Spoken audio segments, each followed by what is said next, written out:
கிறிஸ்துவுக்குள் அன்பான தேவனுடைய பிள்ளைகளே, இயேசு கிறிஸ்துவின் நாமத்தில் உங்களை நான் வாழ்த்துகிறேன்.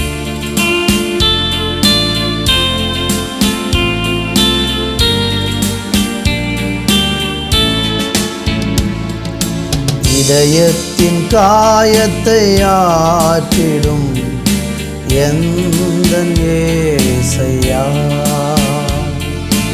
இதயத்தின் காயத்தை ஆற்றிடும் எந்தன் இயேசையா, கரை காணா படகை போல தடுமாறும் வாழ்க்கையா, கரை காணா படகை போல தடுமாறும் வாழ்க்கையா,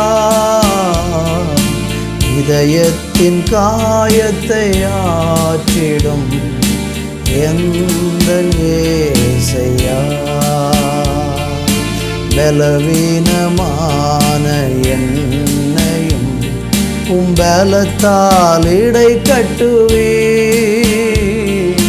பலவீனமான என்னையும் பலத்தால் இடை கட்டுவே, கரை காணா படகை போல தடுமாறும் வாழ்க்கையா, கரை காணா படகை போல தடுமாறும் வாழ்க்கையா,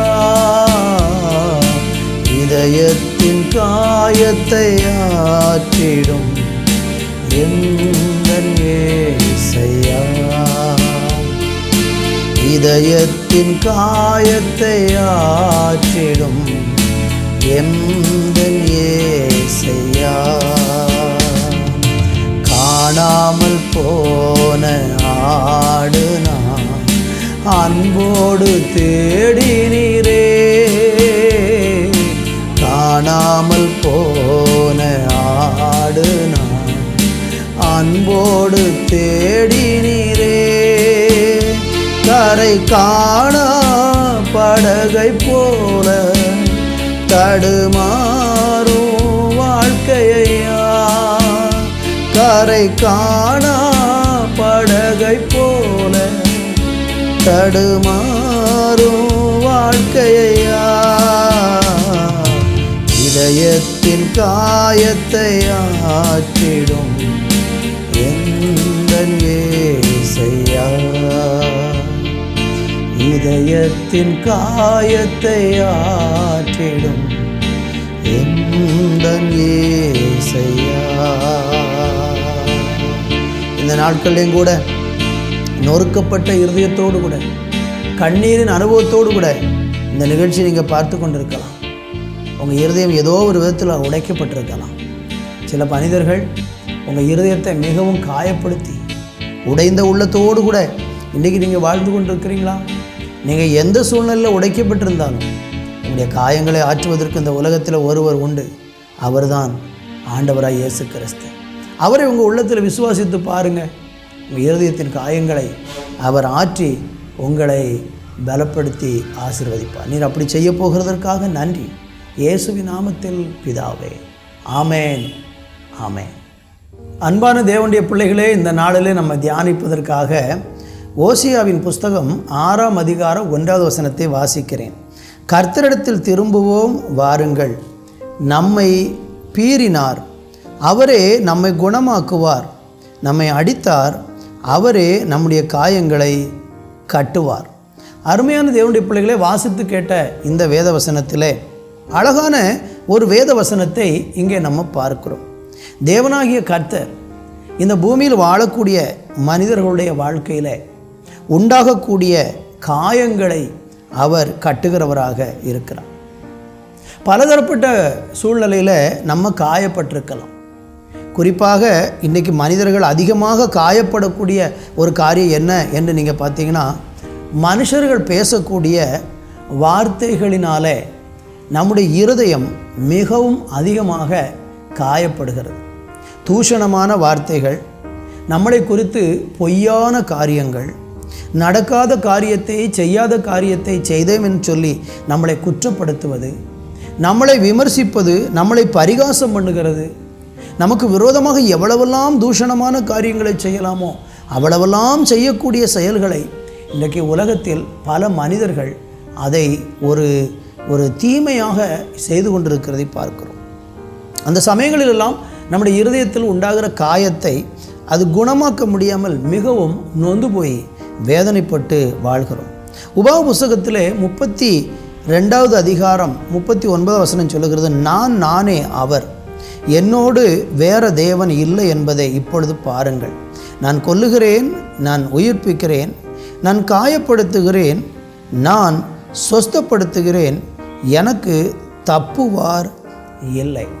ஆண்டவரை குறித்து சொல்லக்கூடிய ஒரு வார்த்தையை கவனிங்க. அவர் சொல்கிறாரு, நான் உயிர்ப்பிக்கிறேன், நான் காயப்படுத்துகிறேன், நான் சொஸ்தப்படுத்துகிறேன், எனக்கு தப்புவிப்பார் யாரும் இல்லை. ஆண்டவர் ஒரு மனுஷனுடைய வாழ்க்கையில் இருக்கிற எப்படிப்பட்ட காயத்தையும் ஆற்ற முடியும். சில நேரங்களில் நம்ம தேவனால் கூட காயப்படலாம். காரணம் என்ன? நம்ம தேவனுக்கு விரோதமாக பாவம் செய்து தேவனுடைய இருதயத்தை துன்பப்படுத்தி வேதனைப்படுத்தும் போது நம்மளை தேவன் என்ன செய்கிறார் என்றால் காயப்படுத்துகிறார். அது எப்படிப்பட்ட காயமாக இருக்கும் என்று நீங்கள் கேட்டிங்கன்னா, ஆற்றக்கூடிய காயங்களாக இருக்கிறது. பொல்லாத மனிதர்கள் நம்முடைய இருதயத்தை காயப்படுத்தும் போது அது அவர்களால் ஆற்றவே முடியாது. ஆனால் தேவன் எப்படிப்பட்ட ஒரு காயத்தையும் ஆற்ற முடியும். சில நேரம் அவருடைய கோபத்திற்கு ஆளாகி அவர் நம்முடைய வாழ்க்கையில் சில நேரங்களில் காயத்தை ஏற்படுத்தும் விதத்தில் நாம் பாவத்தில் வாழ்ந்து கொள்ளும்போது நமக்கு காயம் உண்டாகிறது. ஆனால் அந்த காயத்தை தேவன் ஆற்றுவார். வேத புஸ்தகத்தில் நீங்கள் லூக்கா சுவிசேஷத்தில் படித்து பார்த்தீங்கன்னா, ஒரு மனிதன் எருசலேமிலிருந்து எரிகோவுக்கு போகிறதை பார்க்கிறோம். அவன் போகிற வழியில் என்ன செய்கிறான்? கள்ளர்களுடைய கையில் அகப்படுகிறான். அங்கே அந்த கள்ளர்கள் அவனை குற்றுயிராக விட்டு அவனை காயப்படுத்தி அவனிடத்தில் இருக்கிற எல்லாவற்றையும் அபகரித்து விட்டு கொண்டு போய்விடுகிறார்கள். ஒரு லேவியன் வருகிறான், ஒரு ஆசாரியன் வருகிறான். இவர்கள் 2 பேரும் அவனை கண்டு கடந்து போகிறார்கள். ஆனால் ஒரே ஒரு மனுஷன், ஒரு சமாரியன் ஒருவன் வந்து அந்த மனிதனை கண்டு அவனை தூக்கி அவனுடைய காயங்களை ஆற்றி அவனை சத்திரத்தில் கொண்டு போய் சேர்த்து அவனுக்கு தேவையான எல்லா செலவுகளையும் செலவழிக்கிற ஒரு சம்பவத்தை நம்ம லூக்கா சுவிசேஷத்தில் படிக்க முடிகிறது. என்னை கவனிக்கிற அன்பானவர்களே, இந்த மனிதன் காயப்படுவதற்கு என்ன காரணம்? அவன் எருசலேமிலிருந்து எரிகோவுக்கு போனான். எருசலேம் என்பது தேவனுடைய வீடு, தேவனுடைய சபை, தேவனுடைய சமூகம், தேவனோடு உள்ள உறவு, இதையெல்லாம் இந்த எருசலேம் குறிக்கிறது. ஆனால் எரிகோ என்றால் சபிக்கப்பட்ட இடம். அன்றைக்கு எரிகோ கோட்டை விழுந்த பிறகு யோசுவாவின் காலத்தில் அந்த எரிகோ சாபமாய் மாறிவிட்டது. அது பாவம் நிறைந்த இடமாக குறிப்பிடுகிறது, சபிக்கப்பட்ட ஒரு இடமாய் குறிப்பிடுகிறது. தேவனுடைய பிள்ளைகள் தேவனை அறிந்த பிறகு தேவனை விட்டு இந்த மாதிரியான பாவ வழியில் போகும்போது கள்ளர்கள் கையில், கள்ளன் யார்? கொல்லவும் அழிக்கவும் திருடவும் வரக்கூடிய பிசாசு மனிதர்களை இன்றைக்கு காயப்படுத்தி குற்றுயிராக விட்டு போய்விடுகிறான்.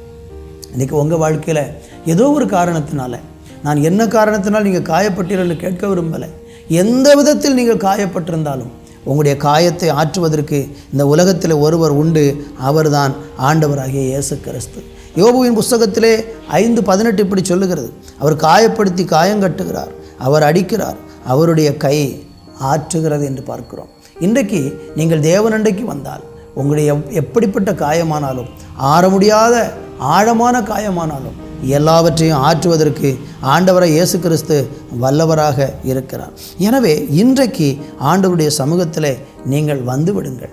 உங்களுடைய காயம் எவ்வளோ கொடிதானதாக இருந்தாலும் அதை நீக்கி போட, அதிலிருந்து உங்களுக்கு விடுதலை தர, உங்களை குணமாக்க ஆண்டவர் வல்லவராக இருக்கிறார். எரேமியா 3:22 சொல்லுகிறது, சீர்கெட்ட பிள்ளைகளே திரும்புங்கள், உங்கள் சீர்கேடுகளை குணமாக்குவேன் என்றார். பார்த்தீங்களா?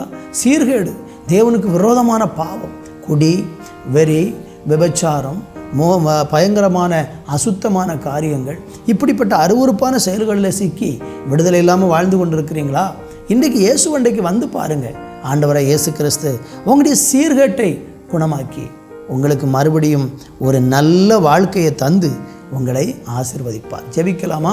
நல்ல தகப்பனே, இந்த நாளிலே இருதயத்தில் காயப்பட்டவர்களாக, சத்துருவாலே குற்றுயிராய் விடப்பட்டு ஆமீன், காயம் ஆற முடியாமல் இருதயம் உடைந்து போயிருக்கிற பிள்ளைகளை என் தேவன் தேற்ற வேண்டும் என்று செபிக்கிறேன். நீர் அப்படி செய்து உடைய பிள்ளைகள் வாழ்க்கையின் எல்லா விதமான சீர்கேட்டையும் குணமாக்கி அற்புதம் செய்யும். இயேசுவின் நாமத்தில் பிதாவே, ஆமேன், ஆமேன்.